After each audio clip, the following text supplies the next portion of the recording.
Olá, pessoal. Eu sou Flávio Taliba, pesquisador do FGV IBRE. Iniciamos mais um episódio do podcast do FGV IBRE. A ideia desse podcast é exatamente trazer temas relevantes em economia e desmistificar questões econômicas para as nossas decisões. Hoje nós temos a economista Silvia Matos.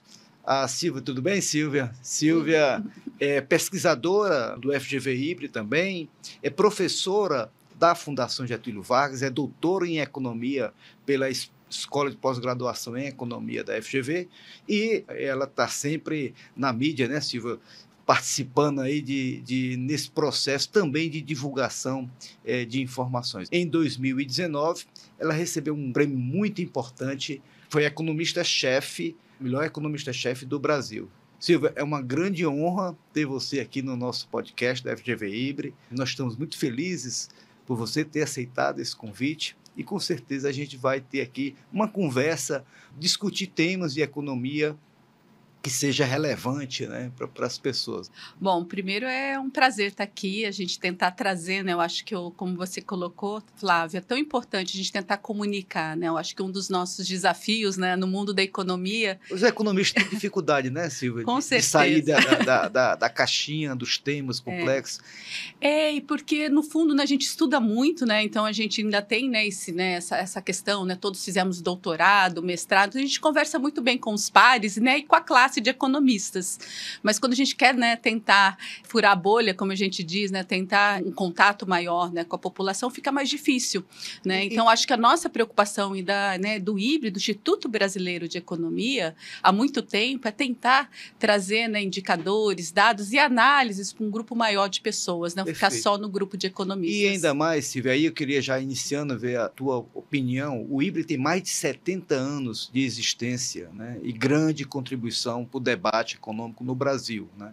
Desde o esforço inicial de Eugênio Goudin, tem aí gerações de economistas, de técnicos, que tenta trazer essa informação de qualidade para a população brasileira. Esse podcast é mais um canal de transmissão dessa informação. Como é que você vê aí a iniciativa do FGV IBRE de enveredar também por esse mundo, né, moderno de podcast, de todas essas mídias sociais que hoje, de alguma forma, são importantíssimas, né, para levar informações de qualidade para as pessoas? Bom, eu digo que é sempre um desafio, né, principalmente na área de economia, que a gente também está falando de dados, falando, né, enfim, de conceitos econômicos mais difíceis, né, mas eu acho que esse é o nosso papel.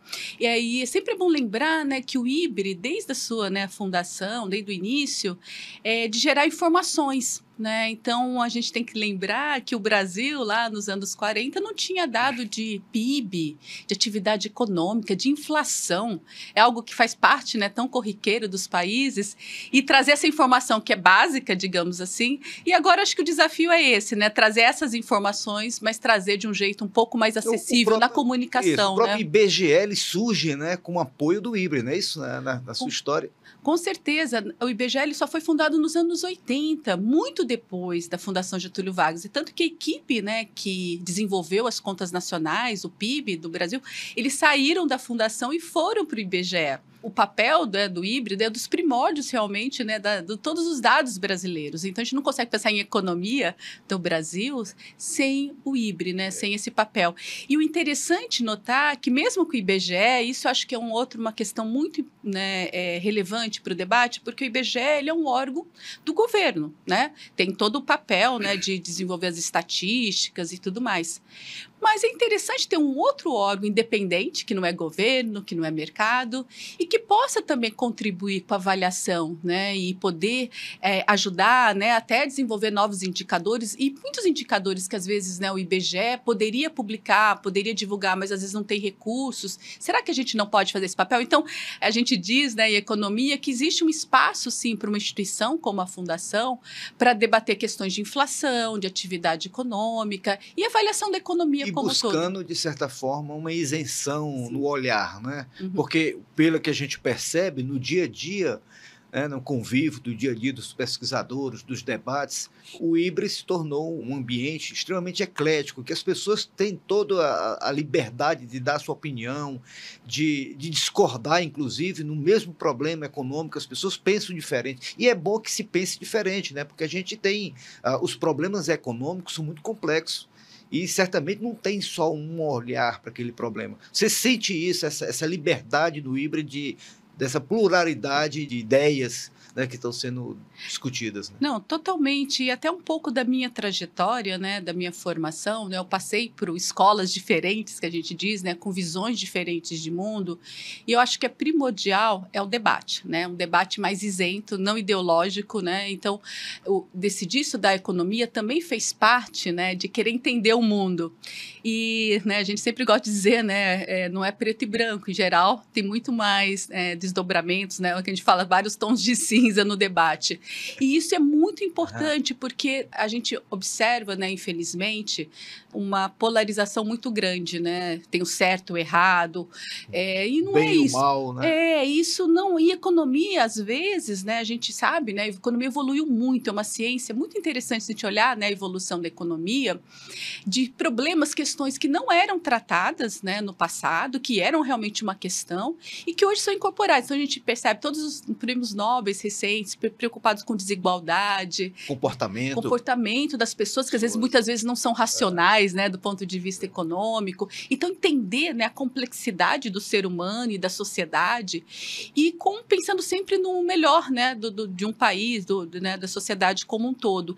E quando a gente quer isso, a gente não pode, né, a ciência, a gente tem que sempre tentar evoluir, né, sempre tentar num caráter que a gente chama positivo, não normativo, ou seja, a gente quer gerar um debate que a gente pode dizer, olha, desse aspecto é assim, assim, mas não é o que é o certo ou errado. E muitas vezes, se os dados, né, se a teoria evolui, talvez uma questão que a gente acreditava que não fosse, enfim, verdadeira, pode ser.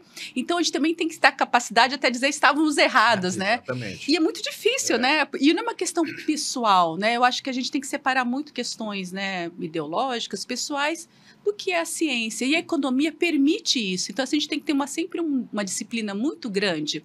E o IBRE permite isso. Eu acho que o IBRE tem esse papel. A escola de economia tem uma tradição que a gente diz mais ortodoxa, né, quem foi formado na Fundação Getúlio Vargas tem essa tradição ortodoxa, mas o IBRE, a gente diz, é uma espécie de um hub para o debate econômico. Então, tem pessoas lá, pesquisadores associados, que têm uma formação completamente diferente da nossa e que contribui até para melhorar as nossas análises, né? Porque eu acho que um fato importante é saber responder questões que que talvez a gente não consiga responder tão bem, Perfeito. Né? Silvia, na leitura do seu currículo, já mencionei inclusive aqui, em 2019 você ganha um prêmio de melhor economista-chefe do Brasil, né? E isso é desafiador, né, para uma mulher que participa num ambiente, praticamente um ambiente econômico, ele é dominado, né, por homens, né?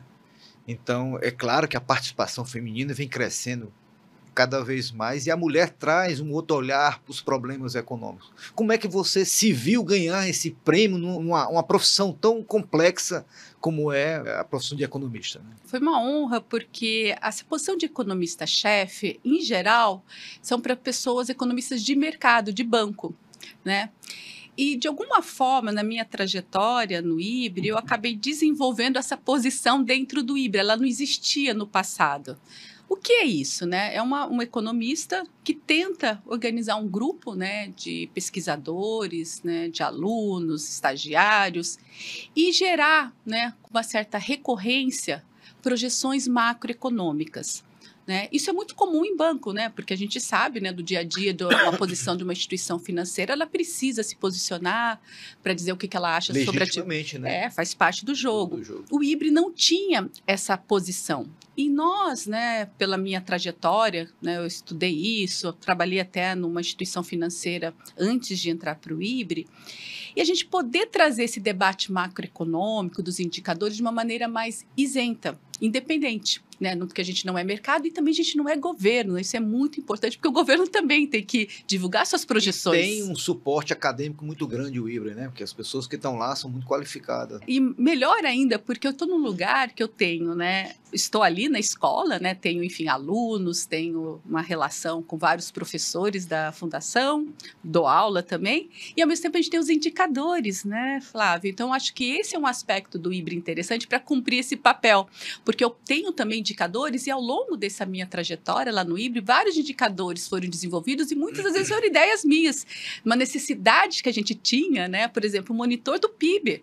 Eu lembro que eu cheguei lá para o Cloud Consider, eu falei, a gente precisa aprimorar essa análise, né, de alta frequência, né, da atividade de serviços, né, os indicadores, não tinha, por exemplo, a PMS, a Pesquisa Mensal de Serviços do IBGE. Então, olha que interessante, né, ao longo do tempo, o IBRE, né, ele com um trabalho mais de macroeconomia, foi trazendo novos indicadores, né, então, mais indicadores, também, né, questões econômicas que vão surgindo ao longo do tempo, a gente traz para o debate, a gente promove o debate, e isso permite que a gente possa, né, enfim, trazer, né, para um público maior uma avaliação da economia brasileira com a melhor isenção possível, né? Claro, dizer que são totalmente isentos é quase impossível dizer isso, mas de uma forma qualificado, com os dados e com as análises, né? E sem aquela necessidade de dar respostas para tudo imediatamente, porque o mercado tem isso, né? Tem uma necessidade de a todo momento. E a gente cumpriu esse papel e eu converso muito. Eu, por exemplo, eu que envio as projeções para o Banco Central. A gente faz parte do Focus. Do Focus. Não tinha essa relação, entendeu? Entre pesquisadores do IBRE gerando dados para o Banco Central. Mas deixa eu chegar lá, daqui a pouco eu quero conversar contigo sobre o próprio Boletim Macro, né? Que eu acho que é um documento extremamente importante do FGV IBRE, que vale a pena a gente gastar aí um tempo.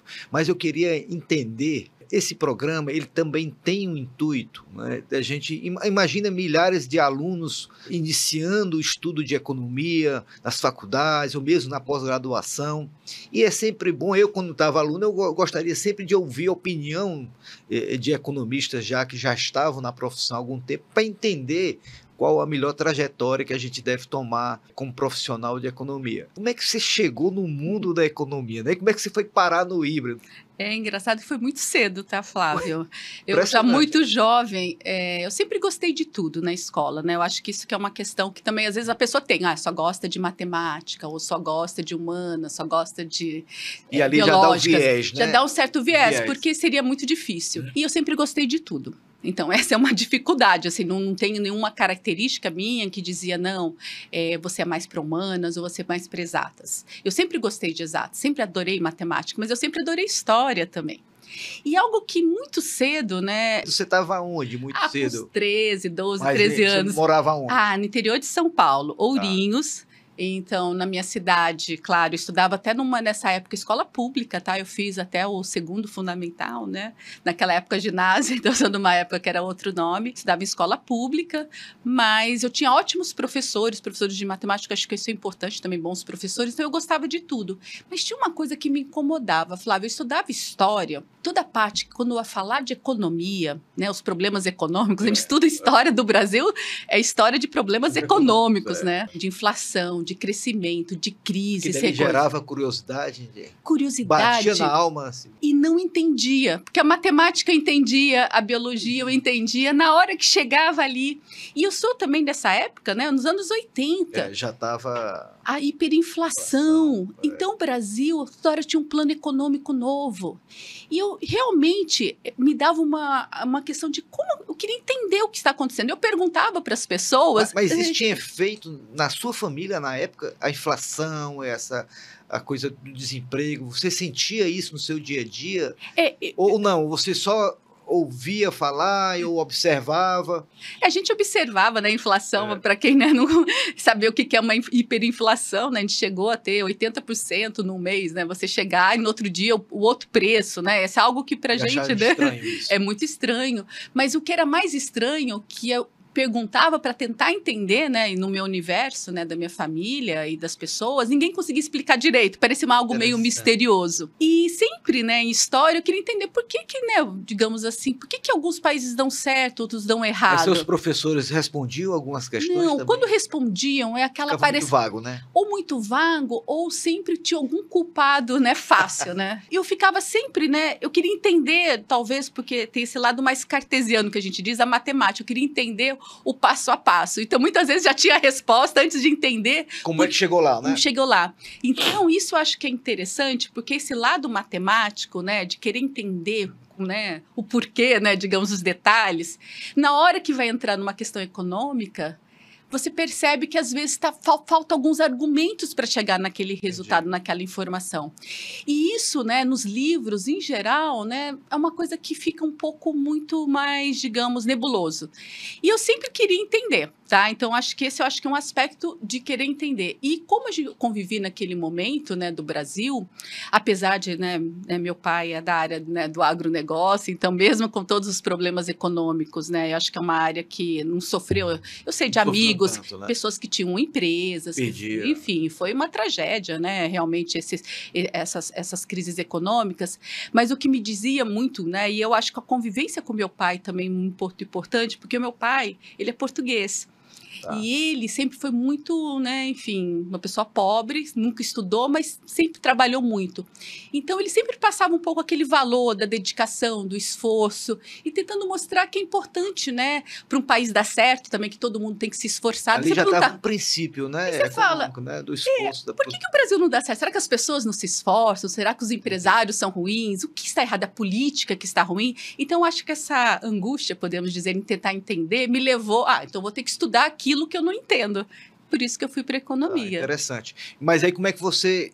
Como foi sua trajetória até chegar no IBRE?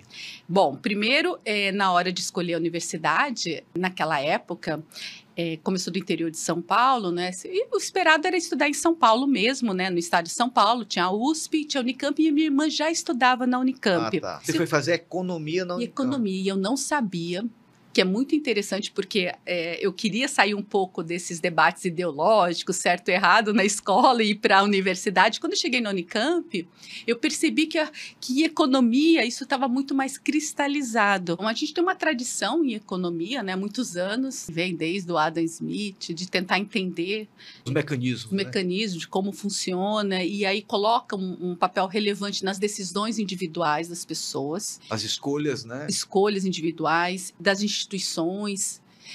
E com isso, né, a economia usa muito instrumentos matemáticos, né, com muitos dados. Então, você criou uma ciência, digamos assim, mais padrão, né, no sentido mais próximo, né, das exatas, digamos assim. Apesar das perguntas, né, as perguntas serem falando sobre as pessoas, sobre um país, sobre as empresas, as melhores decisões. Criou-se, talvez, com tantos problemas econômicos, na América Latina em geral, quem seguia esse padrão, né, que é um padrão desenvolvido muito nos Estados Unidos, depois como escola, uma visão de que era meio, digamos assim, uma visão de direita na política. Misturou-se economia, uma questão mais técnica, mais científica, com política.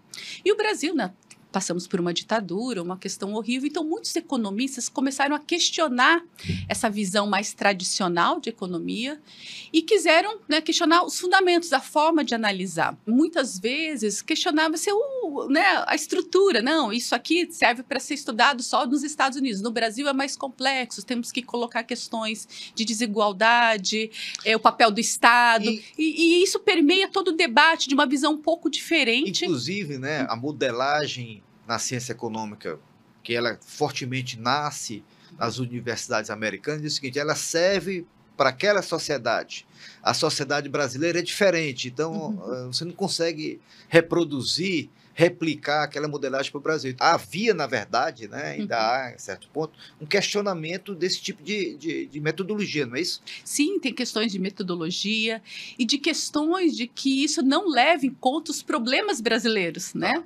Porque numa economia, né, que tem outras questões, países mais desenvolvidos, talvez essa economia funcione, mas para um país pobre como o nosso, com tantos problemas problemas, talvez teria que ter uma economia diferenciada, uma análise diferenciada. E lá, já desde o começo, por exemplo, o curso de macroeconomia, que é um curso para tentar entender, né, o desempenho de um país, as variáveis macro, já tinha uma combinação de Keynes, Marx, uma visão de economia política. Naquele primeiro momento, eu fiquei um pouco, assim, digamos, preocupada. Eu falei assim, mas eu quero estudar tudo, eu não quero assumir posição. Tá. Aqui eu estou cumprindo um papel de estudante, né? Então, o que aconteceu? Eu vi que tinha outros cursos, curso de cálculo, naquela época. Eu vi que eu precisava estudar mais matemática para entender mais economia e também, de alguma forma, aproveitar o que a Unicamp me oferecia. Profissionais que tinham um conhecimento enorme sobre economia política, sobre, enfim, Marx, sobre história do pensamento econômico. Então, isso não quer dizer que eu não aproveitei a Unicamp. Só que o debate econômico ainda, para mim, faltou um pouco, no sentido de eu ainda não ter o conhecimento suficiente padrão, né, daquela economia padrão, que eu queria ter todas as ferramentas necessárias. Mas você tinha a referência que existia essa economia padrão? Então, o que eu percebi... Ou alguém lhe influenciou... que, olha, vá buscar também esse outro conhecimento, né? Então, acho que uma coisa muito interessante da época que eu estava na Unicamp, o diretor da escola, naquele momento, é o Mário Poças, engenheiro, e mesmo sendo uma visão mais heterodoxa... Ele é muito brilhante. Ele tinha uma questão muito relevante, que eu acho que para a formação, dizer o seguinte, podemos ser críticos, podemos ter uma visão diferente, mas a gente tem que saber fazer conta. Então, ele contratou, naquela época, vários professores na área de exatas. Por exemplo, Samuel Pessoa foi contratado para dar aula de cálculo naquela época, cálculo 1, cálculo 2, e até no mestrado lá da Unicamp, para dar uma formação, digamos, né, mais matemática. Né? Naquela época, tinham vários professores, né, também a Maria Carolina da Silva Leme, que infelizmente veio a falecer alguns anos atrás, ela estava terminando o doutorado no CELEM naquela época, ela estava no Brasil, ela me deu aula de álgebra linear. Então, são economistas mais tradicionais, né, ortodoxos, que estavam dando aula de cálculo, de matemática, estatística, e eles passavam um pouco o debate, né? Que existe um debate de economia. Então, acho que esse também foi interessante, porque mesmo estando numa escola, digamos, mais heterodoxa, com uma visão diferente, o Mário Poças permitiu essa pluralidade. E isso foi interessante. Então ele foi muito importante, né? Foi, com certeza. Acabei pegando cursos extras, fiz curso de verão no IMPA, no meu 3º ano da faculdade. Então, quis estudar macroeconomia, livros mais, digamos, né, padrão, porque eu queria fazer o mestrado, né? E ANPEC é uma prova difícil, né, Flávio? Difícil, muito difícil. Então, eu precisava saber bem, né, nos exames. ANPEC é o exame, né? Para o mestrado. Para o mestrado em economia no Brasil. Né? Então, o que aconteceu? Eu tive que estudar por fora para compensar um pouco esse conhecimento, que eu tinha um conhecimento padrão ainda muito restrito, dado que tinha um viés, né, uma visão diferente, tá? Isso não quer dizer que certo ou errado, mas eu precisava estudar. E isso, né, quando eu passei na ANPEC... Você veio para a EPGE. E sabia, Flávio, eu acho que eu sou a única pessoa... Eu não conheço outra que fez Unicamp e foi para a EPGE. Porque é muito comum. Da água para o vinho, para quem está nos ouvindo. É o Fla-Flu, né? Um extremo da heterodoxia, outro do extremo da ortodoxia. Mas talvez, Silvia, isso tenha sido muito bom para você, sabia? Totalmente. Porque lidar, né, com precisão maior as duas correntes, vamos dizer assim, os dois pensamentos sobre os problemas brasileiros. Então, acho que para a sua formação isso foi muito bom. Não, e hoje na minha profissão, porque talvez se eu tivesse, por exemplo, feito, né, algo mais ortodoxo, talvez eu tivesse dificuldade em debater, por exemplo, com questões, por exemplo, hoje do bancos públicos, papel do Estado, porque eu sei o que está na cabeça dos economistas que pensam diferente de mim, né? Você conhece, e de onde vem essa justificativa. E, novamente, como eu sempre quis debater, eu sempre quis entender, eu respeito muito opiniões diferentes. Eu acho que essa é uma característica que o IBRE promove, então está muito alinhada né, minha forma de ser, como eu sempre fui, e onde eu trabalho. Então, é um alinhamento de interesses dos dois lados, né? Então, acho que isso que é interessante. Pois é, aí você termina o doutorado na IPGE, e depois, como é que foi a migração para o IBRE, né? Como Perfeito. É que chegou no IBRE? Bom, depois que você entra na IPGE, né? Você já passou por lá, né, Flávia? É quase uma fábrica, né? É natural fazer o doutorado, né? Você entra no mestrado, faz o doutorado, e quando você é bom aluno, né? É quase natural, né? Você ter que terminar e continuar, né, estudando, né? Economia, parece que não... A formação completa é só depois do doutorado, que não necessariamente isso tem outras carreiras, né? E tem que fazer doutorado fora do Brasil. Então, eu acabei indo para o doutorado fora do Brasil, na Universidade da Pensilvânia. E também foi ótimo, porque eu, naquela época, eu estudei com pessoas lá, a Universidade da Pensilvânia tinha tanto macro quanto microeconomia. Eu tive aula com David Cass, com matemática super avançada. Eu nunca fui economista matemático, mas eu sempre estudei. Deixa eu fazer uma perguntinha aqui para quem não conhece economia. Como é que a gente diferencia macroeconomia de microeconomia? Eu sei que isso, vamos dizer assim, se utiliza dessa forma para ser didático, mas como é que a gente encontra esses dois mundos? O que a gente pode dizer, né? A macroeconomia está preocupada em estudar um país, uma região. E a micro, como as pessoas que estão ali na região, de fato, né, tomam decisões. Então, é uma decisão individual e é uma questão mais, digamos, de organização de um país, de um estado, né? Tanto que a gente fala variáveis macroeconômicas. O que são variáveis macroeconômicas? PIB, inflação, taxa de desemprego. Tem a ver com o agregado, né, da economia. Isso. Só que olha que interessante, a economia se revolucionou muito, né, no sentido da ciência. Hoje, quando a gente vai estudar macro, a gente brinca, macro é micro, e micro virou matemática. Então, por exemplo, quando eu estava lá no doutorado, os cursos de micro não eram cursos de micro, eram cursos de matemática, dificílimos. Aí eu percebi que realmente microeconomia, apesar de eu gostar e ser importante, eu nunca poderia produzir conhecimento, porque eu teria que ter um conhecimento matemático. E assim, eu não estou falando de matemática de cálculo, eu estou falando de análise, é muito sofisticado. Tanto que eu tinha amigos na época... É muito especializado, na verdade. Muito especializado. Assim, qualquer um pode, agora vai ter que gastar muita energia naquela e esse mundo área acadêmico, quando você acaba tendo que, para poder produzir artigos, ser professor, você tem que ter uma linha de pesquisa muito direcionada. Focada. E eu acho que durante o doutorado eu percebi que eu gosto de estudar, mas eu gosto de estudar várias coisas. E ali então, ele restringe muito. Restringe muito. Por questões pessoais, eu acabei não defendendo o doutorado, né? Eu fiz até qualificação de tese, que a gente diz. Voltei para o Brasil. Acabei trabalhando no mercado, até no mercado financeiro, uma época, por uns 3 anos, no antigo Banco BBM. Posso falar depois, porque o Banco BBM é uma escola, é bem interessante. Mas é uma outra experiência na vida, outra experiência. Né? No mercado financeiro. E aí... precisava terminar o doutorado e acabei voltando para a IPGE para terminar o doutorado. Mas só brevemente, o que aconteceu esse retorno para o doutorado na IPGE? Olha que interessante, e aí surge o IBRE na minha vida. Naquela época, o Marco Bonomo era professor da IPGE. E ele estava orientando Rebeca Barros. Rebeca Barros era uma grande amiga que eu conheci no mestrado da Fundação. E ela, logo depois que ela terminou o mestrado, ela começou a trabalhar no IBRE. Então, com o Porto e depois com o Luiz Guilherme Shimura de Oliveira. Então, a Rebeca, ela teve um papel muito importante no IBRE de trazer esse conhecimento mais acadêmico. Ela que desenvolveu, por exemplo, na época dela, o monitor de inflação, novos dados de inflação, medidas de núcleo de inflação. Então, coisas que ela estudou, digamos assim, no mestrado, ela trouxe para o dia a dia do IBRE. Interessante. Né? Interessante isso. E aí... começa a fazer a ponte da escola com o dia a dia do Instituto, e o dia a dia. E muitas vezes você precisa de dados novos, né? A economia vai mudando. Tecnologias de avaliação novas, né? Surgem. Então, o melhor é trazer os alunos, os profissionais que estão ali, né?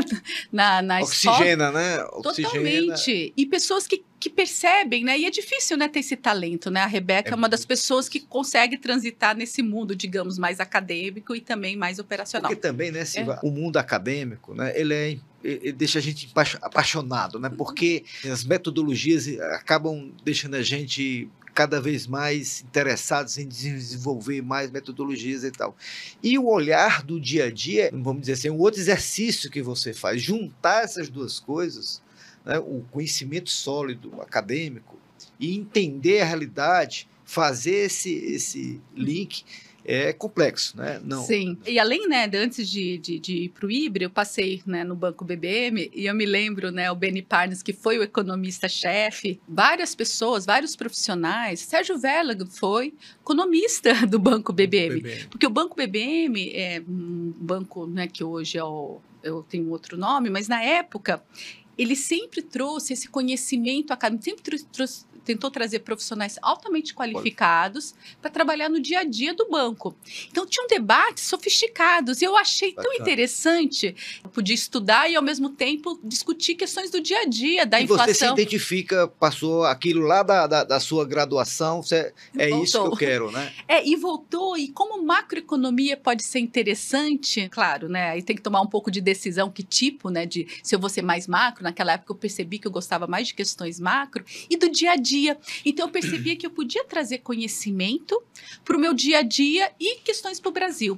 E naquela época, o que aconteceu? Eu precisava terminar meu doutorado, né? Eu não tinha defendido minha tese de doutorado nos Estados Unidos. E o Marco Bonon falou: Silvia, eu tenho uma pesquisa aqui com a Rebeca que utiliza dados do IBRE e precisa de muita econometria. Uma pessoa sozinha não consegue conduzir essa pesquisa. Será que você não gostaria? Qual que é o assunto? Eu falei, poxa, um assunto tão interessante, a inflação, usando dados que nunca ninguém tinha utilizado no Brasil, que era uma linha de pesquisa que estava começando nos Estados Unidos. Então, olha que interessante, uma linha de pesquisa inovadora, usando microdados de preços, que a gente diz, a gente podia desenvolver aqui no Brasil, na escola, né, de economia, com dados do IBRE. E nesse processo, fazendo esses artigos, né, terminando o meu doutorado, a Rebeca percebeu que eu poderia agregar muito para o IBRE, porque eu tinha esse perfil, né? Porque é difícil ter um profissional. A Rebeca, então uma grande gestora, que eu sempre digo. Bons gestores é isso, que não precisa saber fazer tudo, mas entender quem cumpre o papel. E a Rebeca percebeu também. Saber formar time, né? Isso. E eu acho que tem um outro aspecto que a Rebeca percebeu, porque ela também, né, tinha pesquisa para terminar o doutorado dela, mas ela conversava com as empresas. E muitas vezes as empresas pediam não dados econômicos, mas também análises. E às vezes projeção de PIB, de inflação. E ela percebeu que poderia alguém que entendesse de macroeconomia, porque o IBRE já entende muito da parte setorial, né? A gente tem as pesquisas setoriais de preços, mas faltava o que a gente diz, uma cereja do bolo, que é olhar a macroeconomia. De certa forma, juntar tudo os produtos que o IBRE já produzia. E ela percebeu que eu tinha esse conhecimento e eu tinha vontade, né, de talvez continuar mantendo um link, né, uma relação com a Fundação Getúlio Vargas. Então, nesse sentido, acho que foi o emprego, digo, ideal. Tá, e daí você chega no IBRE e lá dentro já passa a desenvolver o que a gente queria conversar contigo, o Boletim Macro, que é um produto, né, muito importante do IBRE. Então, eu queria a gente agora entrar um pouco na macroeconomia, e tem temas, Silvio, na macroeconomia que, de alguma forma, tem muito a ver com a vida das pessoas. Quer dizer, a preocupação nossa aqui desse podcast do IBRE é de aproximar as pessoas, especialmente nas suas tomadas de decisões. Eu vejo o Boletim Macro, depois nós vamos conversar agora sobre o Boletim Macro, mas como é que o Boletim Macro, né, ele tem a sua importância, não só para as empresas, mas também que possa ter a sua importância para as famílias, as pessoas que tomam decisões. Como é que é olhar a macroeconomia do Brasil a partir do Boletim Macro? Quando eu entrei no IBRE, eu não trabalhava com boletim, ainda não tinha o Boletim Macro. Eu entrei no IBRE em 2009. Então, a gente tem que lembrar um pouco, né, a trajetória. Até posso falar um pouquinho sobre a trajetória do IBRE, que acho que é interessante para notar o papel. Quando o IBRE foi fundado, além dos dados econômicos, como PIB, inflação, também era para fazer análise. Não tinha, né, pessoas fazendo análise sobre a economia brasileira de uma maneira organizada. Então, isso já existia lá no passado. Mas, com o tempo, isso foi se perdendo, só ficaram os dados, faltou mais análise, né? E o que aconteceu? Nos anos 2000, né, principalmente na década de 2010, quando Luiz Guilherme Shimura de Oliveira assumiu, né, o cargo de diretor do IBRE, ele foi trazendo novos pesquisadores. Samuel foi contratado naquela época, Fernando Veloso, Regis Bonelli. E eu estava na área trabalhando com a Rebeca. Olha que interessante, eu estava em outra área. Esses pesquisadores, cada um tinha uma linha de pesquisa, muitos com preocupações aplicadas, mas faltava organizar esse conteúdo para um debate mais conjuntural. Então, quando a gente fala em macroeconomia em geral, a gente tem duas coisas, pensando no curto prazo, hoje no dia a dia, e pensando no futuro do país. Né? Que é mais crescimento econômico, né? Coisas desse gênero. E aí esse debate mais de longo prazo que a gente diz, estruturado, isso já existia no IBRE, né? Mas ninguém trazia isso no dia a dia conjuntural, apesar de produzir os indicadores. Então faltava uma combinação melhor de trazer esse debate mais para o dia a dia. Como eu fazia isso lá no banco, né? E eu comecei a fazer isso para algumas empresas dentro do IBRE, juntou um pouco esse meu conhecimento e a gente teve anos dos anos com crises macroeconômicas. A gente teve a crise de 2008, acho que isso é importante também, o contexto brasileiro. Que chama mais atenção para essa necessidade. Porque a gente estava crescendo bem nos anos 2000. Se me perguntasse, Silvia, lá, sei lá, no meados dos anos 2000, a inflação vai voltar, o Brasil vai ter recessão, parecia que não, né? O mundo estava crescendo, né, Flávia? Até grande moderação, né? China crescendo, parece que está tudo ótimo. Crescimento e inflação baixa, problemas macroeconômicos resolvidos. Né? E a gente teve a crise de 2008 e nos anos, né, de 2010, houve realmente um debate muito intenso de como fazer o país crescer, porque a gente teve, né, uma desaceleração forte, a inflação voltou. Então, esse debate macroeconômico, eu diria que ficou mais confuso. E aquela época, durante essa crise do subprime, né, que se refere a 2008, 2019, se dizia assim, isso não vai chegar no Brasil, né? O Brasil pode pisar no acelerador que isso não vai chegar. Então, você coloca no debate essa discussão, se vai pisar no acelerador ou vai pisar no freio. Não, com certeza, marolinha, né? Vai ser uma marolinha. E também muito interessante, porque naquele momento, esse debate de visões de mundo diferentes sobre o papel, né, do Estado agir para salvar a economia voltou, porque como realmente a gente teve uma crise, o Estado tem que intervir, o Estado tem que dar crédito, o Estado tem que reavivar a economia. E aí começou a voltar um debate maior sobre o papel do Estado e das políticas econômicas da macroeconomia. E aí, o que aconteceu? Esse debate ficou um pouco confuso, né? Novamente, por que está certo e está errado, né? E a gente percebeu que seria interessante ter talvez um documento que pudesse debater essas questões de uma maneira mais isenta, não sendo o governo, né? E nem sendo o mercado. Então, eu acho que o papel ele surgiu em 2011. Então, o Boletim Macro surge nesse contexto de organizar essa discussão e ter um cenário do país, do ponto de vista macroeconômico, mais organizado. Agora, me vem à mente, Silvia, nesse debate que você fala do Estado ou não, como importante play aí na participação, porque lá em 79, quando nós tivemos a segunda crise do petróleo, houve o mesmo problema, porque à época o Mário Henrique Simons dizia, temos que frear a economia, absorver o impacto da crise. E na época o Delfim, não, vamos pisar no acelerador. A gente sabe o que é que a história nos deu. 3 anos depois, fomos para a moratória do FMI, e a década de 80 foi, de certa forma, uma década perdida, fruto, em grande parte, desse descontrole macroeconômico surgido. E parece que a história se repetiu em 2008, 2009. Você não acha isso? Em um certo aspecto, sim. É claro que acho que a situação, né, do país é diferente, né, um país muito mais complexo, até economicamente, né.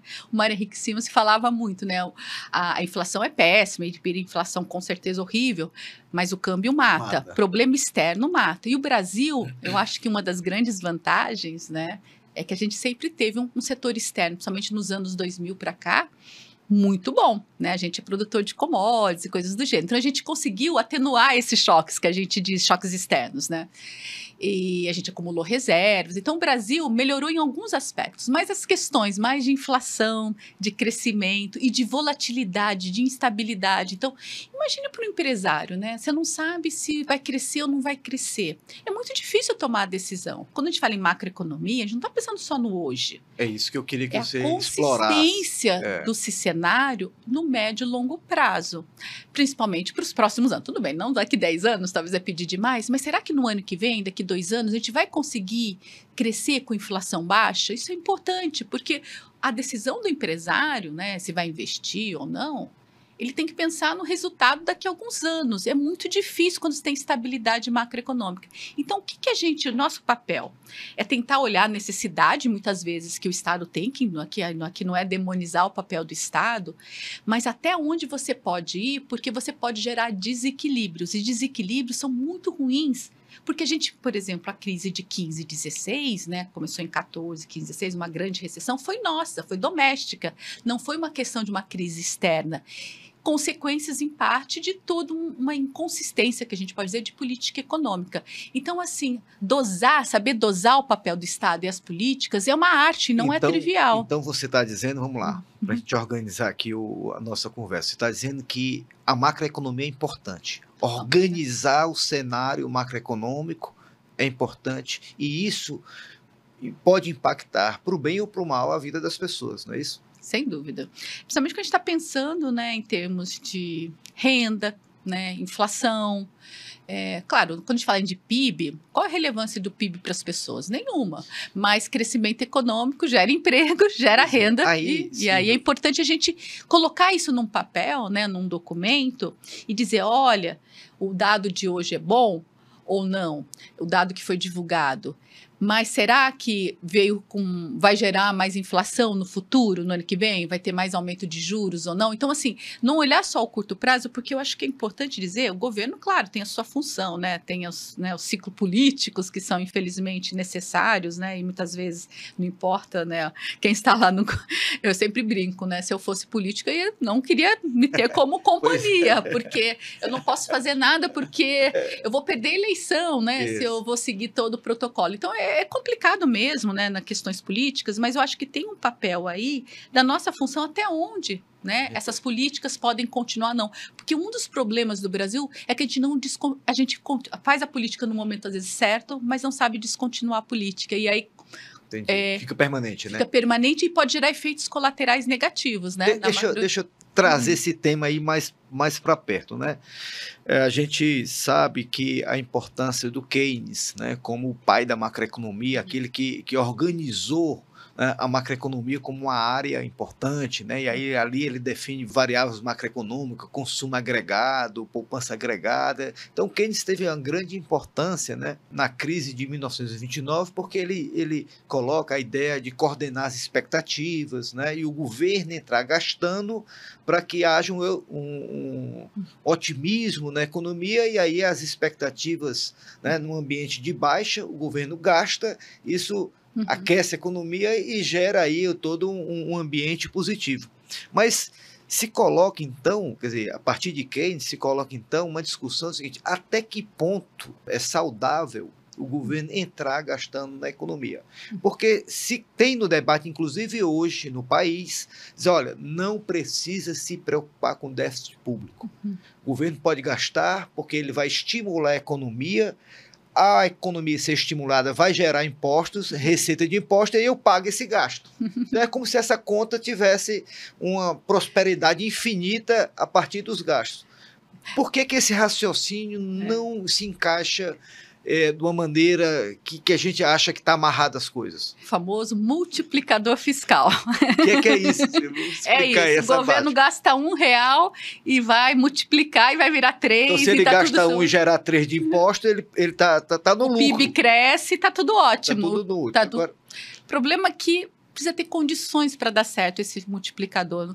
E eu acho que esse aqui é o grande desafio, não é contra, né, a atuação do Estado, né? Você falou muito bem da crise de 29. Foi uma crise tão grande, né, um desemprego enorme, né, as empresas, todo mundo meio parado, né? Algo que aconteceu com a pandemia, a gente pensar, né, em um certo momento, de alguma forma. Então, o Estado tinha que injetar dinheiro para a economia reavivar, né? Quase disso. Estava numa UTI lá, precisava, né, reavivar. Então, num momento que você tem uma situação tão dramática que a economia para, podemos dizer assim, o Estado com certeza Tem seu papel. tem o seu papel. Tem momentos lá na crise ou períodos como esse da pandemia, mesmo você reduzindo juros, dando crédito, não necessariamente vai resolver todos os problemas, precisam de dinheiro, né? A economia para. Então, o Estado cumpre o seu papel, nada contra Você está isso. dizendo que precisa que as pessoas gastem dinheiro para que isso Senão vai uma mega depressão, né? E seria. Pode ter o crédito, mas a pessoa não vai tomar o crédito porque está com medo do que pode acontecer. Ela está desempregada. Como é que ele vai tomar o crédito? Para quê? Quais são as expectativas da economia para ele tomar crédito? Então, você está dizendo o seguinte, você tem que, de alguma forma, colocar dinheiro na mão das pessoas para as pessoas gastarem o que aconteceu na pandemia. Sim, e todos fizeram isso. O Brasil fez até, comparativamente a outros países, então acho que é um natural. Supostamente uma economia liberal à época, sim, né? Paulo Guedes sim. É conhecido como... Então assim, não é o momento adequado para fazer isso. E quando você tem que parar, né, de ficar estimulando a economia, eu acho que esse é meu ponto. O time é mais difícil ainda. Mas tem uma questão mais de fundo, né? É claro que a gente estava falando não só da pandemia, e aí isso vale um pouco da nossa história dos últimos anos, que aconteceu com a crise de 2008, tá? Isso é importante. Também em outros momentos, né? E a discussão do tal do multiplicador fiscal, ou seja, é o governo conseguir, né? Multiplicação dos pães, podemos dizer assim, em economia, né? Você conseguir, né, fazer o efeito mais positivo do que negativo. Então, o que eu posso dizer? A gente tem que olhar a literatura, os estudos. Não tem um certo e errado. Tem um contexto que é mais favorável e desfavorável. Então, o que diz a literatura, assim, os estudos econômicos? Diz o seguinte, bom, primeiro depende do contexto da economia. Se tem, por exemplo, que a gente chama em economia, se as máquinas estão paradas, tem um desemprego elevado, que a gente chama de ociosidade, ou seja, a gente está... Capacidade ociosa. Capacidade ociosa. A economia está parada, e a gente tem um termo, né, em economia, chama hiato do produto negativo, mas no fundo é isso, é ter desemprego alto, ter máquinas paradas, basicamente é isso. Com certeza, vai ser diferente o impacto numa situação como essa, ou uma situação que não tem, que o desemprego já está embaixo, que a gente não tem máquinas sobrando e coisas do gênero. Por quê? No primeiro contexto, você reaviva a economia, mas você não pressiona a inflação, porque tem desemprego, você tem máquinas. Quando você não tem, é aí que é um pouco talvez a diferença, talvez no debate, que a gente tem que olhar um momento como esse. Por exemplo, hoje, se você me perguntar, Silvia, o governo vai estimular a economia, vai aumentar muitos os gastos. Tudo bem? Nesse aspecto, eu falo assim, não. Porque hoje a gente ainda tem uma inflação. Hoje nós estamos em março, no início de março de 2024. Hoje, em 2024, a taxa de desemprego está num recorde, né? Em níveis comparados, né? Claro, não é o recorde histórico nosso, mas está uma taxa de desemprego muito baixa. Os salários já estão subindo. Tem um espaço para aumentar investimento? Tem. Então, assim, as condições hoje são diferentes, por exemplo, numa pandemia ou em outros períodos de crise. Então, esse é o primeiro aspecto. Então, o governo vai ser muito mais eficaz. Apesar de ter um pouco de capacidade ociosa, não? Sim, sem dúvida. É mais no mercado de trabalho. Se eu me perguntar onde está o problema maior, é mercado de trabalho. Ou seja, a gente tem numa situação que talvez não tenha, né, trabalhadores sobrando, digamos assim, para a gente poder ter um crescimento tão rápido. Essa literatura diz isso. Mas a literatura diz uma outra coisa que o Brasil, eu diria que é super importante. Como você vai financiar isso? Pronto. No momento que você tem recursos, você tem superávit primário, que é isso. Que é superávit primário? É o governo gastar menos do que arrecada. Basicamente ele é isso. Ele tem caixa mais dinheiro do que isso. Imagine uma pessoa... orçamento da... você em casa, para poder gastar o que você precisa de um crédito. Então, você vai ter um crédito e vai pagar juros por pegar esse dinheiro no banco. O governo, hoje, ele tem dívida. Só que ele não consegue gerar recursos suficientes para pagar essa dívida. Então, ele tem que pagar muitos juros, né? E fica uma bola de neve. Então, o que a gente está dizendo é que a dívida do governo é alta. E por que ele não aumenta os impostos? Para cobrir Primeiro, a sociedade tem que querer pagar mais impostos, né? Tão trivial. E aí é um outro debate, se a nossa carga tributária hoje já é padrão, nosso nível de carga tributária, mais ou menos próximo 34%, tudo que a gente paga de imposto no país. Sobre o PIB, né? A gente é padrão próximo de países ricos. Será que a gente pode aumentar muito mais? E sempre existe um espaço para aumentar a carga tributária, mas assim... teria que aumentar muito, né? A gente está falando de uma necessidade. Mas, assim, o que eu quero dizer é que a literatura, só para finalizar a questão do multiplicador, o que diz? Países que têm endividamento baixo e que não precisa, tem condições de pagar essa conta, entendeu? Desse gasto, dessa multiplicação da economia, é muito mais tranquilo. O problema é que quando você vai ter que aumentar a dívida, o mercado que vai dar de recursos para você bancar esse gasto, ele vai cobrar de você, ele vai pedir um juros mais alto. E a dívida fica mais alta. Então, assim, não, a gente brinca, dá para um lado para a economia, mas tira para o outro. Por quê? Como não tem recursos adequados na economia, pelo menos lá naquele momento, aumenta a dívida, o juro fica mais alto, a taxa de juros inibe o investimento privado. Então, o governo estimula a economia, mas ele pode gerar uns efeitos negativos. Então, o que eu quero dizer é que o papel do Estado, primeiro, é o que o Estado vai fazer, também é importante, que tipo de política, em que contexto macroeconômico e quem vai financiar, se tem recursos ou não. Então, dependendo da combinação, que eu quero só dizer que países que têm dívida mais alta, dependendo do contexto, esse multiplicador ele pode ficar até negativo, porque o efeito perverso na macroeconomia pode ser até ruim. Ou seja, o governo gasta para estimular a economia e isso faz com que, inclusive, a economia possa até ter uma retração ou um nível menor de expansão. Isso. Então, o que você gasta, o que volta não é suficiente para cobrir o que você gastou. É como se o tiro saísse pela culatra. Só que, às vezes, isso não é imediato, né, Flávio? Sim, esse é o timing que a gente gosta de dizer. A economia é algo... Não é o time político, né, que a gente gosta de político. dizer, né? Então, às vezes, gera um efeito. Então, a nossa crítica, por exemplo, lá nos anos, né, da década passada, era isso um pouco. O governo estava gastando, o BNDES começou a gastar muito. Sim, deixa eu pegar um ponto aqui. Também, quando a gente fala de gasto, que tipo de gasto? Eu estou falando que gasto é com transferência de benefícios sociais, eu estou falando de gasto em infraestrutura, eu estou falando de crédito. O tipo de gasto também importa, não é isso? Isso, a literatura diz também. Se o governo gasta em investimento, o multiplicador vai ser muito maior do que eu simplesmente dar para as pessoas. É claro que o efeito social é diferente, tá, gente? Vamos pensar, né, no problema da pandemia, não adianta o governo gastar com investimento, ninguém estava investindo. Sim. Você tinha que dar para as pessoas mesmo, era a questão de dar recursos. Então, depende do contexto, que tipo de crise que estamos falando. Mas o que diz a literatura? Com certeza, investimento é muito melhor.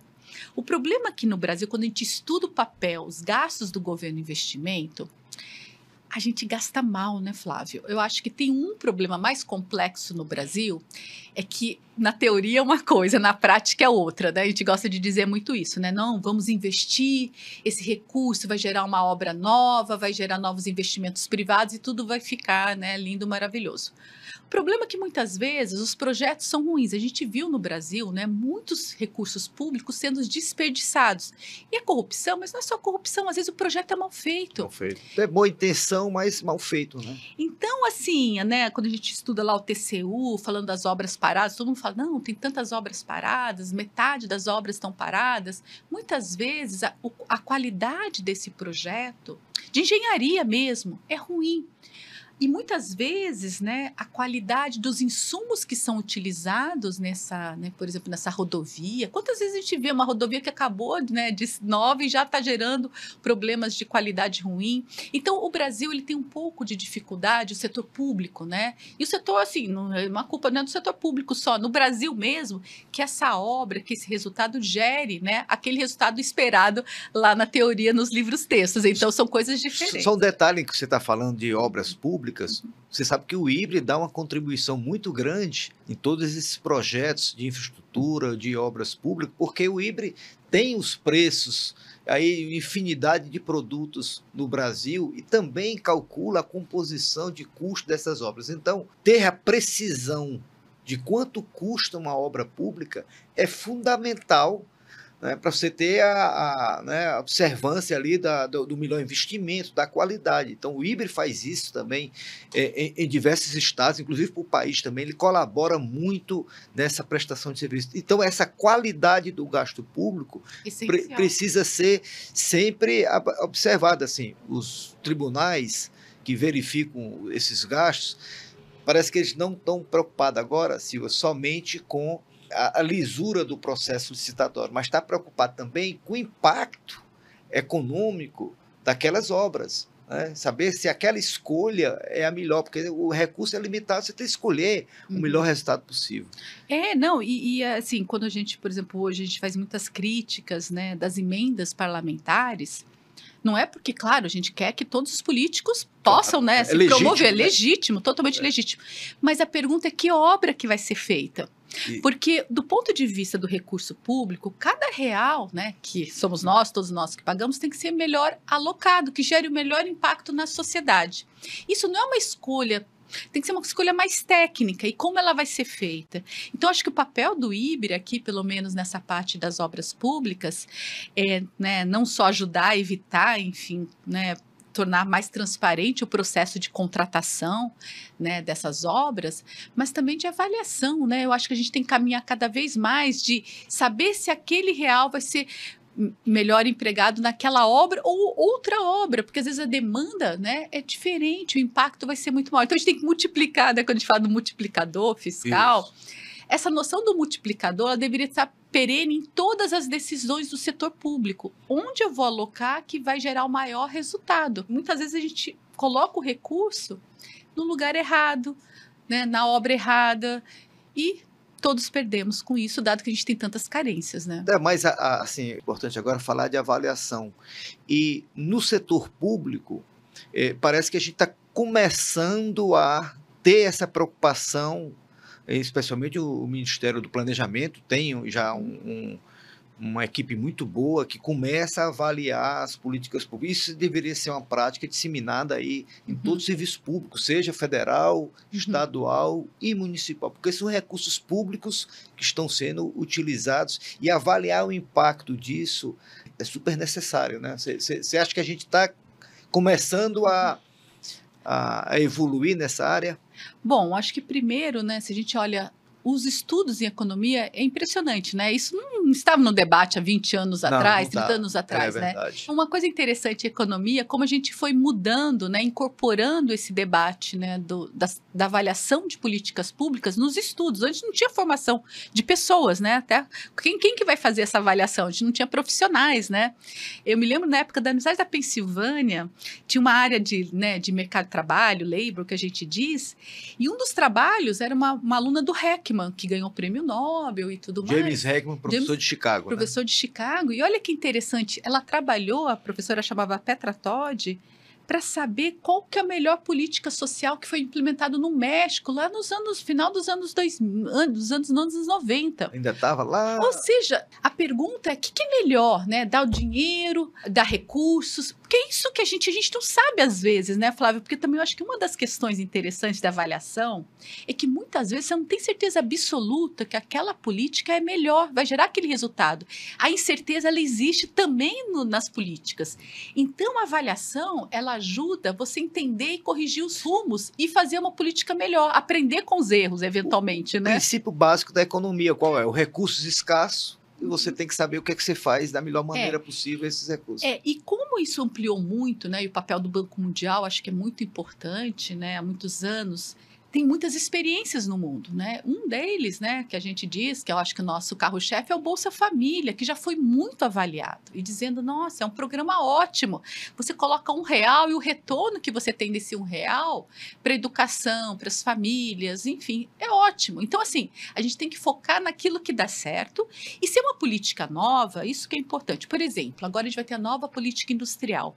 E saiu no jornal, né, que a Secretaria de Monitoramento e Avaliação das Políticas Públicas vai acompanhar do Ministério do Planejamento. Tem que acompanhar, porque excelente, claro, a ideia é ótima, quero investir na indústria, ótimo, mas vamos ver que aquelas metas pensadas, elas de fato vão ser atingidas. E a gente tem que saber, eu acho que o mais importante da avaliação é que a gente tem que ter um critério técnico para descontinuar a política, porque muitas vezes fica critérios políticos, né? Claro, todo mundo tem a sua agenda, é meritória, aqui a gente não vai dizer a sua agenda está certa ou errada. Não, a questão é que o resultado esperado não foi aquele, então a gente tem que descontinuar, mas não porque a gente gosta do setor A, B ou C. Sim. Fica muito individualizado, né, o setor, não é isso, o princípio tem que ser o mesmo, independente do setor. Então, eu acho que a gente está avançando, né? O seu estado do Ceará é um exemplo nesse aspecto, né? E eu acho que a gente está caminhando, sim.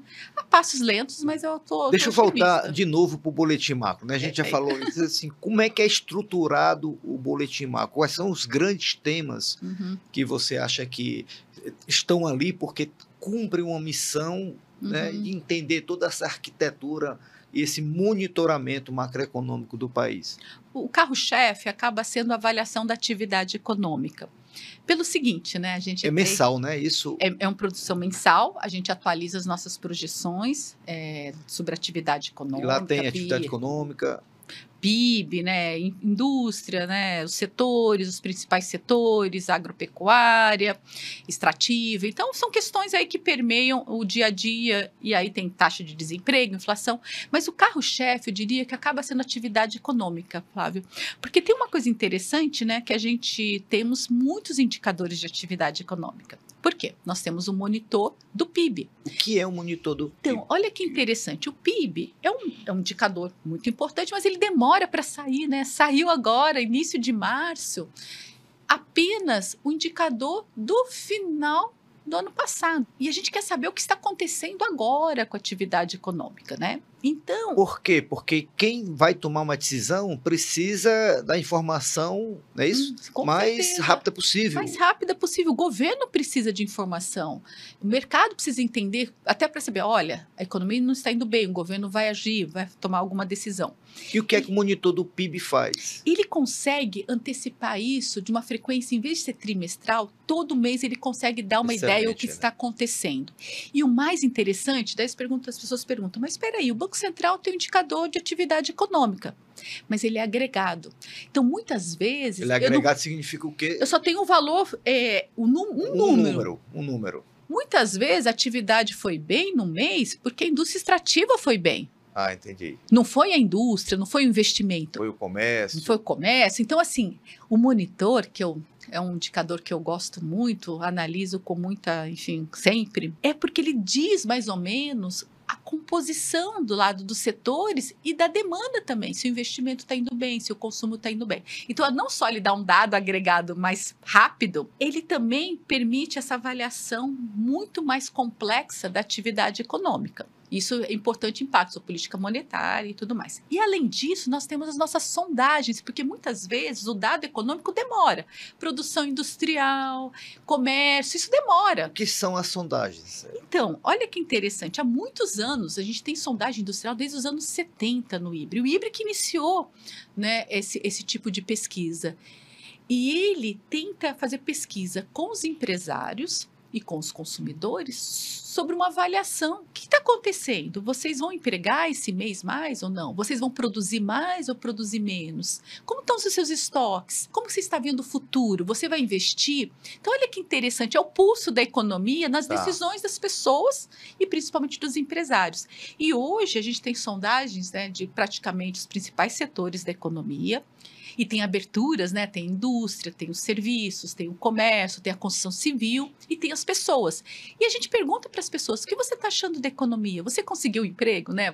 Foi mais fácil conseguir emprego esse mês? Como está a sua situação financeira? Então, é uma avaliação que a gente chama mais qualitativa, mas que antecipa o que está acontecendo. E é no próprio mês. E a periodicidade?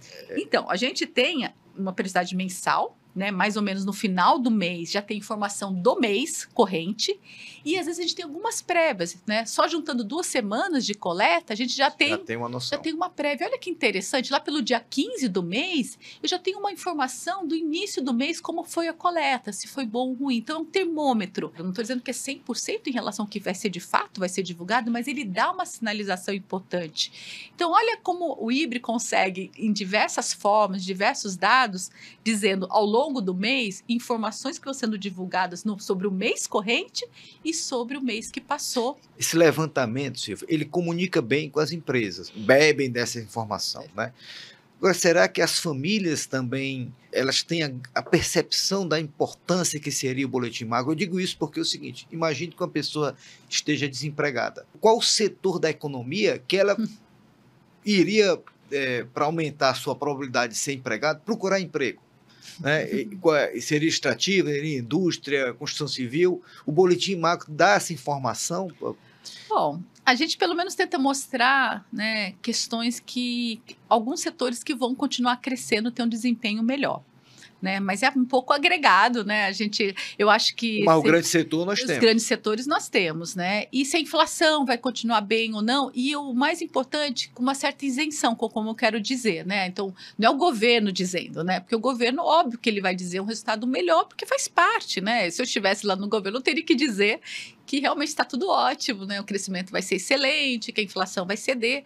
E o mercado, muitas vezes, está preocupado no curtíssimo prazo, né? Porque é uma questão de necessidade mesmo, né? De ter resultados rápidos, né? A preocupação, será que vai crescer? O que pode dificultar o crescimento? Em que setores? Até porque, por exemplo, quando você vai tomar decisões de consumo, a gente tem que ter cautela, porque a gente não sabe se a gente vai ter renda para pagar, né? Se vai pegar um crédito. Então, essa cautela é importante para saber, né, se você vai ser mais ousado, mais cauteloso, dependendo do estado da economia. Vamos supor que a gente tem certeza que a inflação vai acelerar muito, que os juros vão subir novamente. Então, você pode ser mais cauteloso. Não, se você tem uma perspectiva que a situação vai ser melhor, né, você pode ficar mais tranquilo. Então, acho que é um pouco com essa característica. Agora, tem a questões setoriais que realmente o Brasil, né, eu sempre gosto de dizer, dependendo do lugar, pode ser que esteja realmente do super bem e outro sim do super mal. Então, uma coisa muito complexa da economia brasileira é essa heterogeneidade entre os setores e entre regiões, né, Flávio? Eu acho que isso, né, eu estou falando de um termômetro agregado da economia brasileira, mas eu acho que uma grande demanda da sociedade é cada vez mais avaliações mais localizadas, dado a dimensão do Brasil e essa complexidade entre os setores. Por isso que o próprio FGV Ibre, nós já temos na região Nordeste instalada no Ceará um centro de estudos para o desenvolvimento do Nordeste ligado à FGV Ibre. Por quê? Porque às vezes a pesquisa local, o entendimento local para aquela situação é importante que seja feito por pesquisadores locais que conhecem a região. Então, assim, falar do Nordeste, as pessoas que estão no Nordeste, por exemplo, conhecem de alguma forma. Então, eu acho que essa preocupação do Ibre, olhar espacialmente, o Brasil é muito grande e muito complexo, né? O Nordeste é bem diferente do sul do país, do Centro-Oeste. Existem características ali que precisam ser melhor. Então, assim, já estou falando desse esforço de diversificar esse entendimento das regiões brasileiras, vai ajudar enormemente a gente desenvolver também outras regiões. Mas deixa eu só voltar ainda para o boletim. Lá também tem comércio exterior, é isso? Sim. A gente, por exemplo, tem indicadores, né, de comércio exterior, né? A gente, como eu falei, né, o comércio exterior é uma das, né, eu acho, das características do Brasil, né, de poder ter esse resultado tão positivo e muito interessante. A gente produz indicadores de comércio exterior tentando olhar todas essas óticas da diversidade, porque muitas vezes os dados são muito agregados, né? Então a Lia Valls, a pesquisadora Lia Valls, junto com Cláudio Considera, desenvolveram indicadores e que olham questões de commodities, que tipo de commodities, que países, que regiões, com uma rapidez também da informação. Então é um dado que eu gosto muito e é muito interessante ver cada setor, o que está demandando, o que está exportando. Eu digo que setor externo e também uma avaliação sobre o cenário internacional. Tem também no boletim? Tem. A gente tem a contribuição do Samuel Pessoa, do José Júlio Sena e o Lívio Ribeiro de China, né? A gente de vez em quando, né, não é todo mês, mas a gente, pelo menos a cada 3 meses... O Lívio trabalha muito com câmbio, né? Câmbio e China, né? E então, China, para a gente, é importante, tem avaliação um pouco sobre o câmbio, sobre inflação. Então, assim, a macroeconomia, né, tem várias... Tudo. Quando eu vou falar de atividade econômica, eu sei que eu estou falando de atividade econômica, mas eu preciso saber se a atividade vai crescer, eu preciso saber de juros. Para saber de juros, eu preciso saber de inflação. Para saber de inflação, eu preciso saber de câmbio. E assim, e sobre fiscal. Então, o que é interessante da macroeconomia... Não dá para falar de um assunto apenas, é um conjunto. Por isso que o boletim a gente tem que falar de todos esses aspectos. E depende também dos Estados Unidos, do cenário internacional, sendo um elemento a mais aí nesse caldo todo da economia. E aí nós temos duas importantes variáveis, além do PIB, da atividade econômica. Você comentou agora a inflação e o câmbio, né? Primeiro a gente dizer o que é câmbio, né? Para explicar para as pessoas o que significa o câmbio. Quando a gente compara a nossa moeda, a gente tem que comparar a quê? A uma referência. E, em geral, é Estados Unidos, ao dólar, né? Então, um país que tem uma moeda mais forte, que a gente diz que a gente consegue, né, em termos de trocar R$ 1 por dólar de uma maneira mais favorável, né? Todo mundo lembra lá quando tinha um câmbio a 2, a 3, né? Que maravilha, viajar para fora era mais fácil. Hoje não, né? A gente está falando de um câmbio em torno de 5. De 5, né? Então significa o quê? Que eu preciso de 5 unidades em reais para comprar $1. Para comprar $1. Lá atrás eu precisava de 2, então eu podia viajar e ficava mais barato, né, eu comprar um produto em dólar porque eu preciso de menos real. E aí acontece que, né, a gente tem períodos que o dólar está forte no mundo e todas as outras moedas estão mais fracas. Então, e isso é importante, que o câmbio tem duas dinâmicas, dois determinantes que a gente gosta de dizer. Uma coisa que é internacional, a gente é um país emergente e o que acontece nos Estados Unidos reverbera no mundo todo. Então, muitas vezes, o dólar se fortalece e todo mundo se enfraquece. Uma questão global. Tá, mas só uma pergunta. Hoje, o regime cambial no Brasil, que se diz, é de câmbio flutuante. O que significa o câmbio flutuante? São esses determinantes, né, que vão mexer no câmbio. Câmbio fixo, assim, tá fixo, né? O governo, lá no Plano Real, fixou de 1 e para 1, aí, por só exemplo. que muitas vezes não dá muito certo, porque você, para manter aquele câmbio, custa, né? Então, você está mantendo um preço, é como se eu estivesse mantendo um preço artificial. Então, é correto que a gente tenha muito tempo um câmbio flutuante, porque a gente sabe que, dependendo dos choques que ocorrerem, o câmbio vai se ajustar. Porque, por exemplo, se a gente... O governo não interfere no mercado de câmbio assim, muito pontualmente. Só para reduzir a volatilidade. Para evitar a flutuação muito brusca. Com certeza. E acho que um seu aspecto importante, por exemplo, quando tiver uma crise lá de 15, 16, uma das formas da gente tentar resolver uma crise é você ficar mais barato. Então, o câmbio, ele se ajusta muitas vezes para tornar a situação... Faz parte da vida, né? Se você é um país mais forte ou não está com problemas domésticos, você tem que mudar o câmbio, não adianta. Então, se você tentar mantê-lo artificialmente, uma hora vai estourar essa conta. Então, é só para dizer que o nosso câmbio depende desses fatores e depende de fatores domésticos. Quem exporta para os Estados Unidos vai receber dólar, e o dólar é uma fonte de oferta nesse mercado. O importador brasileiro vai importar dos Estados Unidos, ele precisa de dólar para importar. No caso das exportações, esse mercado aí o governo de alguma forma não interfere, a disponibilidade de dólar, e quem quer dólar que determina o câmbio. Além do que dos investimentos, não é isso? É um ativo, né? Então... O investidor estrangeiro, muitas vezes, ele fica olhando em relação às moedas, qual que vale a pena investir mais, investimento. Então, quando tem um bom humor no Brasil, em geral, a gente valoriza. Pois é, se vai um pouco de provocação aqui na nossa conversa, é o seguinte, existe uma crítica que diz o seguinte, o câmbio flutuante, quer dizer, o mercado determinando o valor do câmbio, de alguma forma, ele impede o Brasil a crescer. Por quê? Olha o raciocínio, vamos ver se faz sentido. Quando o Brasil começa a crescer, como ele está muito conectado com os outros países, ele compra muito dos outros países. Então, quando compra muito dos outros países, a gente vai, de certa forma, o preço dos produtos importados em dólar começa a ficar caro. Então, a inflação aumenta no Brasil porque esses insumos importados em dólar ficam mais caro.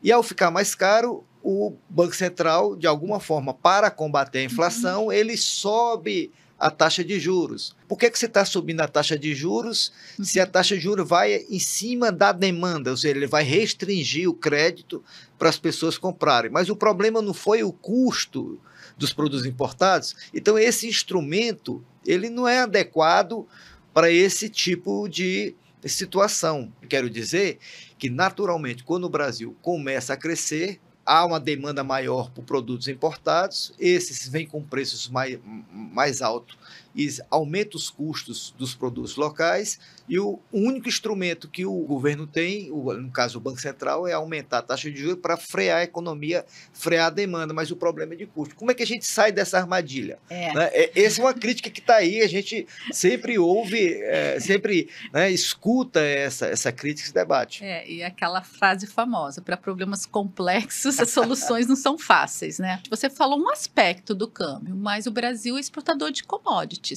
Hoje, uma parte relevante da dinâmica nossa de câmbio depende do que acontece com commodities.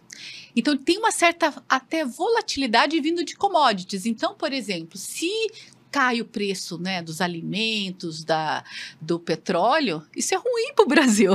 O câmbio se desvaloriza, né? Então, a gente tem que ter um pouco de cautela por ter esse efeito. O que significa o câmbio desvalorizar? É isso, ficar mais fraco, ou seja, Eu poderia ir para 5 e pouco, eu preciso de mais real para comprar com dólar.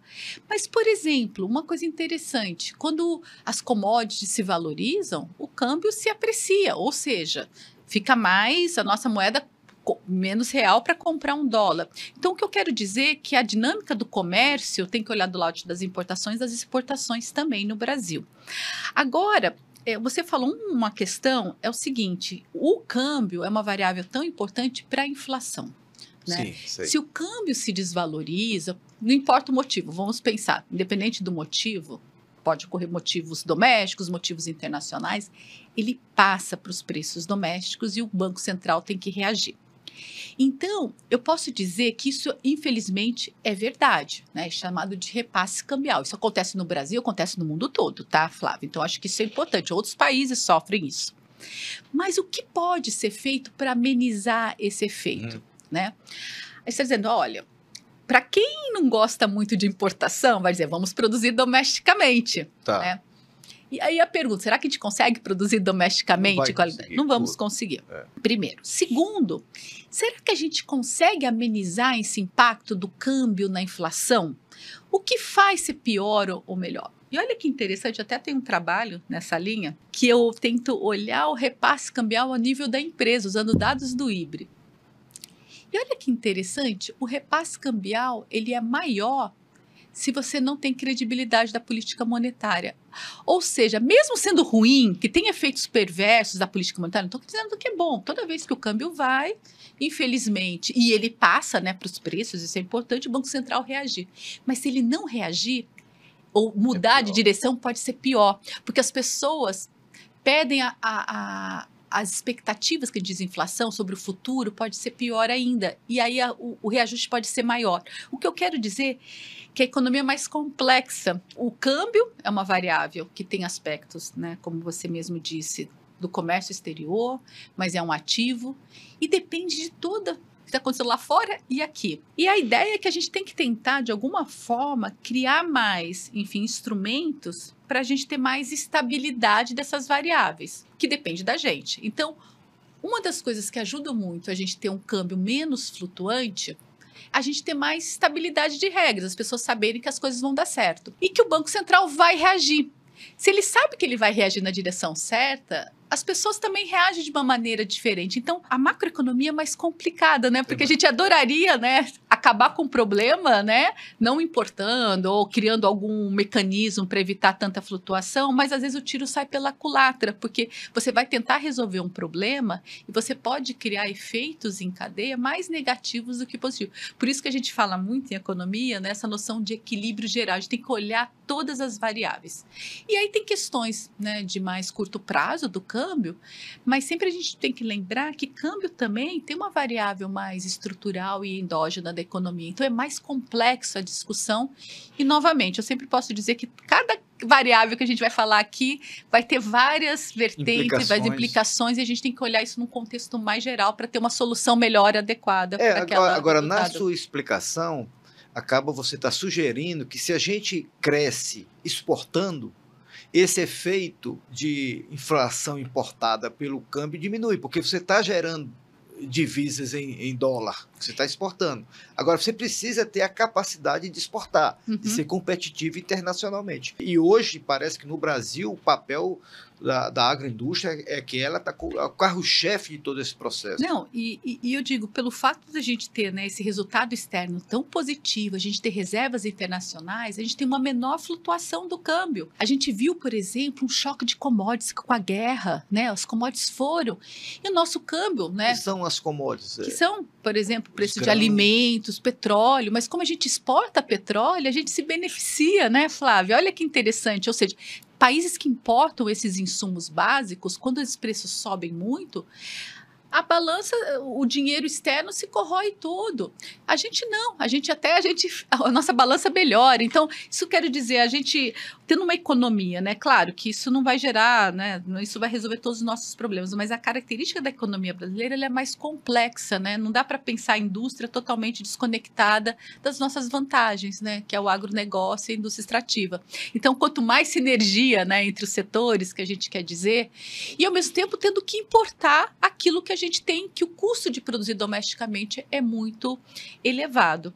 Mas sempre tem um desafio para a gente diversificar mais a economia brasileira, mas não tem também uma bala de prata. Diversificar é difícil, até porque a gente precisa de educação, tecnologia, e a gente tem várias questões aí. E nessa perspectiva de novos produtos ou serviços do híbrido, o que é que vocês estão imaginando para frente? Por exemplo, em cima do boletim macro, tem aperfeiçoamentos a serem feitos? Vocês estão pensando, por exemplo, o monitor do PIB já foi uma grande inovação. Tem outros temas sendo pensados que o híbrido possa, no futuro próximo, também disponibilizar? Onde é que está pegando hoje? O que é que está faltando para a gente conhecer melhor a economia brasileira? Assim? Então, eu gostaria de ter mais informação de alta frequência da atividade econômica com todas essas questões regionais.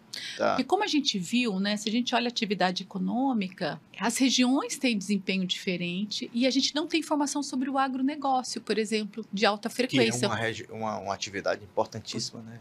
Será que não seria interessante ter uma sondagem do setor? Excelente ideia. Então, eu acho que assim, a gente tem que olhar a economia, né? A gente tem que ir atrás e olhando o que seria interessante, né? Para a gente poder contribuir melhor com o debate. Então, acho que sempre tem um papel e a gente já colocamos a questão regional também, que eu acho que já estamos avançando nessa direção. Silvio, infelizmente a gente está chegando ao final do programa. A produção aqui já está dizendo para a gente que falta pouco tempo para a gente encerrar, porque senão a gente ficava aqui um bom tempo. Mas antes da gente encerrar, eu queria te fazer assim, uma pergunta de surpresa. Cita para mim 2 economistas internacionais e 2 nacionais que você acha que fez a diferença, né, no pensamento econômico, se por um lado da própria ciência econômica, mas também para o debate econômico no Brasil. Então são até 2 internacionais, se você tiver, e 2 nacionais, e aí por quê, né? Internacional, acho que o James Heckman, eu acho que é uma pessoa tão importante para mostrar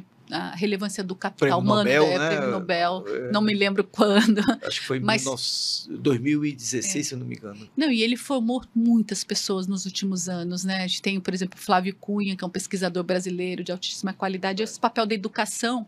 E a agenda, né, mais recente do Heckman, a importância da educação na primeira infância. A gente aqui falou de macroeconomia, mas se me perguntar o que você acha que é mais importante o papel do Estado para tentar reduzir essas desigualdades, né, a pobreza, é a educação. O Heckman diz que o que acontece com a criança, né, de 0 a 6 anos, isso tem um impacto lá na produtividade dele lá na frente. E a gente tem uma carência enorme, né, no Brasil de pré-escola. Então, acho que essa agenda, né, e tornar uma coisa, disseminar isso, né, porque são ideias importantes, mas que disseminam, né, o papel do Estado. E aí não é um setor privado, é o Estado cumprindo o seu papel, né? Então, a gente tem que olhar que o Estado não é só na política econômica, mas é mais para resolver essas questões. A própria Luiz Araújo organizou aí eventos, um livro muito importante sobre isso. Acho que foi um primeiro livro assim no Brasil de altíssima qualidade nessa temática. Eu acho que é fundamental. E o outro?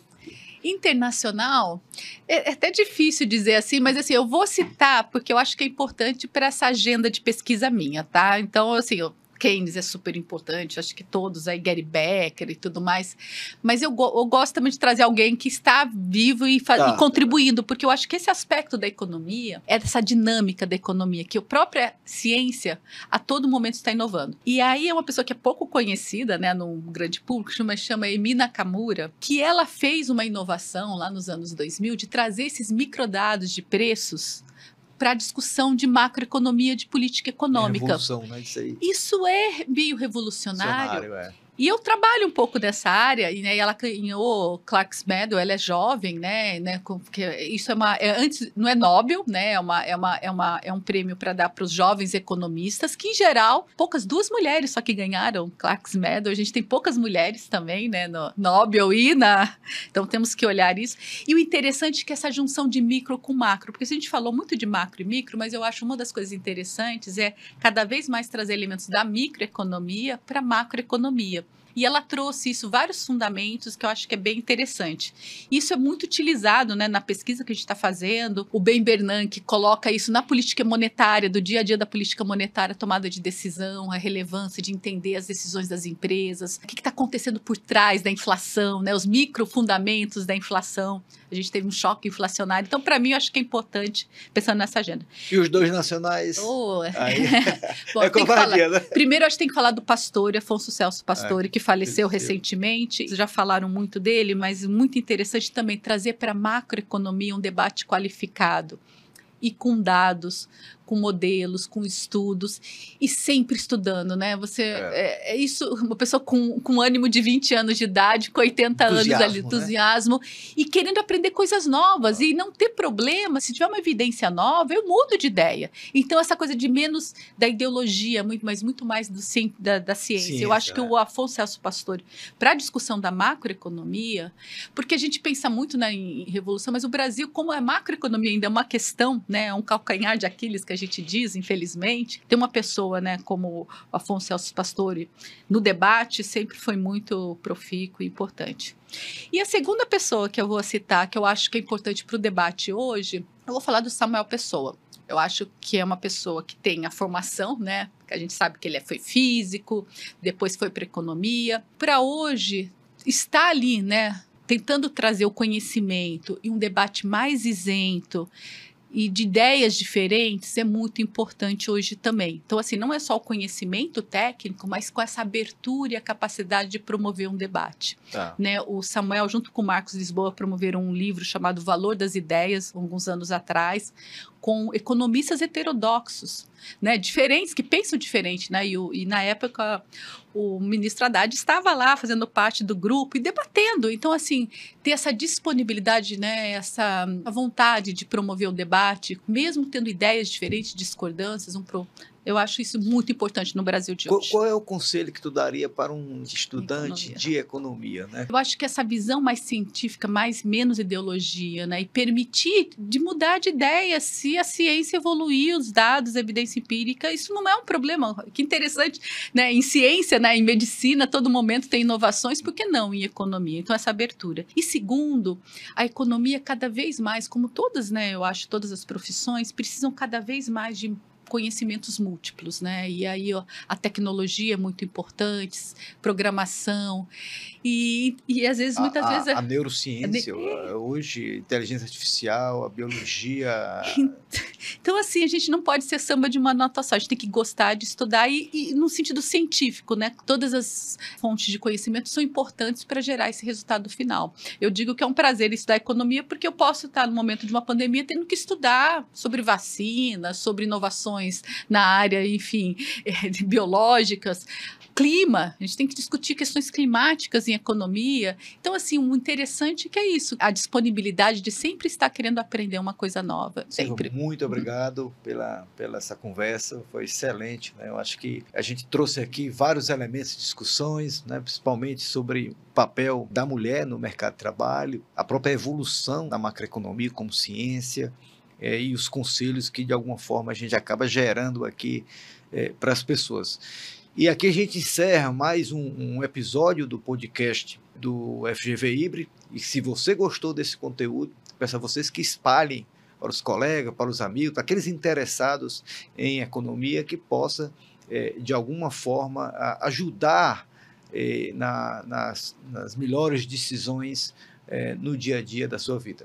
Muito obrigado e até um próximo programa.